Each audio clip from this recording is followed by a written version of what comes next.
You've probably heard this before. Ancient humans had children at 12, 13, 14.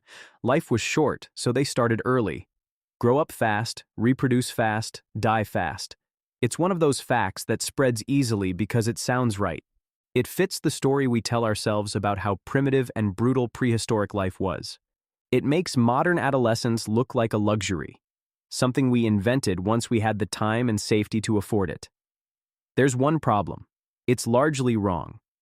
And what's actually true about when and why ancient humans reproduced is more interesting, more counterintuitive, and more directly connected to the body you're living in right now than the simplified version anyone ever told you.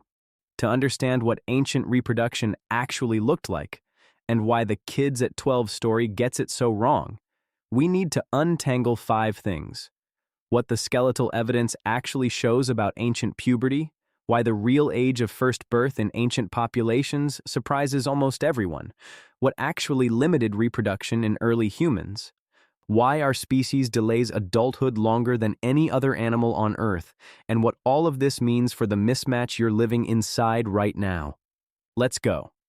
Here's the number nobody puts in the headline.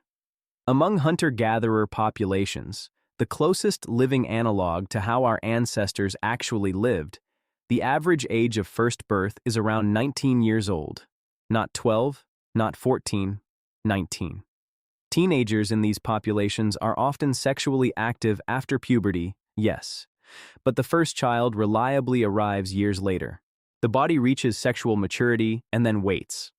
Ovulatory cycles are irregular for the first several years after menstruation begins.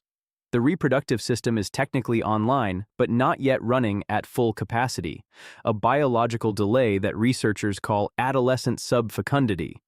So the premise of the question, that ancient humans were routinely having children at 12, is not what the evidence shows. What it actually shows is stranger and more interesting. Why would evolution build a delay between puberty and reproduction? The answer changes how you see adolescence entirely. Start with what the bones actually tell us. In 2024, researchers published a study analyzing the skeletal remains of 13 adolescents from Ice Age Europe, individuals who died between 10,000 and 30,000 years ago at sites in Italy, Russia, and the Czech Republic. By examining bone density, growth plate fusion, and tooth development, they were able to reconstruct when these individuals hit major puberty milestones. The finding: most Ice Age teenagers began puberty at roughly the same age as modern teenagers do. The average age of menarche I, first menstruation N, in ancient populations is estimated from skeletal and comparative primate data at somewhere between 13 and 17 years. Depending on nutrition and conditions. Critically, one study of 5 Paleolithic females concluded that menarche was no earlier than 16 to 17 years, significantly later than the modern average of around 12 in industrialized countries. Here's what that means. Ancient girls weren't hitting puberty earlier than modern girls. In many cases, they were hitting it later because chronic physical stress, hard physical work, inconsistent food supply, low body fat, delays the onset of menstruation. The body reads lean, physically stressed conditions as an unfavorable environment for reproduction and holds off. This is not a coincidence, it's a system. The connection between body fat and reproduction is one of the most well-established links in human biology. Menstruation requires a minimum level of body fat, roughly 17% to begin, and irregular cycles persist until fat stores stabilize at higher levels. A girl running 8 to 12 miles a day in the context of daily foraging, eating enough to survive but not always enough to thrive, is not a girl whose body is rushing to reproduce. Her body is reading the environment and making a calculation. Not yet. This is why the ancient humans bred at 12 claim collapses under scrutiny. It assumes that puberty automatically means reproduction, and ignores the body's built-in system of environmental gatekeeping that delays fertility until conditions are favorable. The body, it turns out, has always had opinions about timing, and it didn't particularly care what the calendar said. Now add the second layer. Even once the body was physically capable, something else delayed first birth further, and it wasn't culture, it was biology. Here's what makes humans genuinely unusual.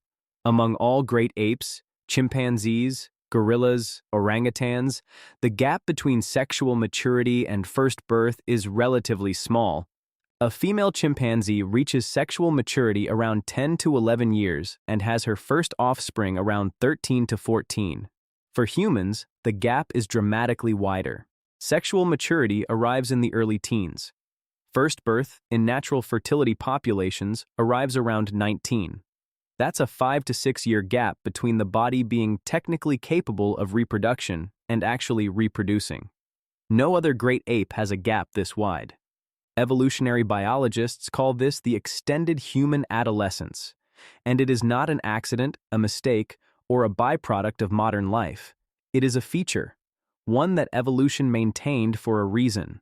So what is that reason? The answer requires understanding something about what human children actually need and how expensive they are. A human infant is the most helpless newborn of any primate. It cannot cling to its mother, cannot feed itself, cannot regulate its own temperature, cannot move independently for months. It requires more sustained, intensive investment from caregivers than any other species on Earth, and that investment doesn't end at weaning. Human children require years of teaching, protection, and provisioning before they can contribute meaningfully to their own survival.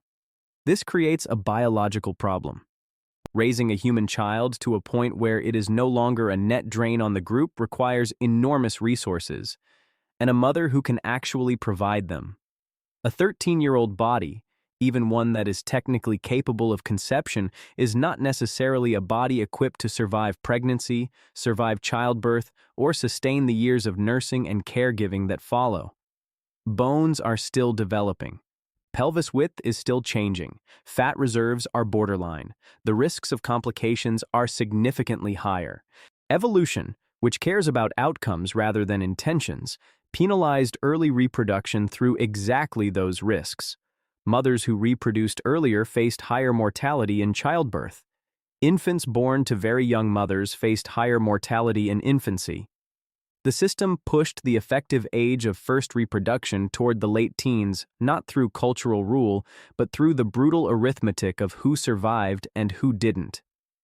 There's a second reason the gap exists: skill acquisition. Humans are unique in the degree to which survival depends on learned knowledge rather than instinct. Hunting, foraging, shelter construction, food processing, social navigation, none of these are automatic. They take years to acquire. An extended adolescence is, in part, an extended apprenticeship. The years between puberty and first reproduction are not wasted years. They are the years in which a young human becomes capable of sustaining a child once one arrives. Researcher Kim Hill's work with the Aché hunter-gatherers of Paraguay shows this directly. Young Aché men don't reach peak hunting productivity until their late 20s or early 30s, years after they are physically mature. The knowledge and skill required to reliably provide for a family takes that long to develop. Reproducing at 14, before that skill base exists, would mean reproducing before you can actually support what you're creating. Extended adolescence is not a modern luxury. It is the human strategy, the thing that allowed our species to pass extraordinary amounts of learned information from one generation to the next, and to ensure that the people doing the reproducing were actually equipped to raise what they produced. Step back, and the kids at 12 story inverts completely. Ancient humans didn't reproduce early because life was short and brutal. They reproduced later than you'd expect precisely because human children are so expensive and demanding that rushing it was actively dangerous. The body understood this and built in delays, fat thresholds that postponed puberty under stress, subfecundity that slowed fertility after it arrived, and the widest adolescent gap of any primate, buying time for skill development before the reproductive clock fully started. What actually changed is not that modern life gave us the luxury of delayed adulthood. What changed is that industrialization and improved nutrition dropped the age of puberty dramatically, from 16, 17 in hunter-gatherer populations to around 12 in modern industrialized countries, while the age of full social and psychological maturity stayed roughly the same. The gap didn't get shorter, it got longer, in the wrong direction. Ancient adolescence was biologically delayed but socially prepared. Modern adolescence is biologically accelerated but socially extended. That inversion is where a lot of modern difficulty quietly lives. Here's the one thing. The next time you feel like you were supposed to have figured everything out by now, like adulthood should have arrived fully formed at some specific age and you missed it, remember that the body you're running was never designed to rush. The extended human adolescence isn't a failure mode. It isn't arrested development. It is the oldest human strategy there is. Use the years between biological maturity and full reproductive readiness to actually become capable of what comes next. That's not a modern invention. That's the factory setting. Ancient humans didn't have children at 12. They had them when their bodies, their skill sets, and their social networks were actually ready to support what they were creating. The timeline was set by biology, not by culture or convenience. You're not behind schedule. You're running the same program your ancestors ran. It just takes as long as it takes. And if the idea that your body has its own timeline, independent of what culture expects, unsettles you, wait until you hear what happens when those two timelines completely fall out of sync. Why ancient humans never got bored, and what boredom is actually doing to your brain right now, is the next one.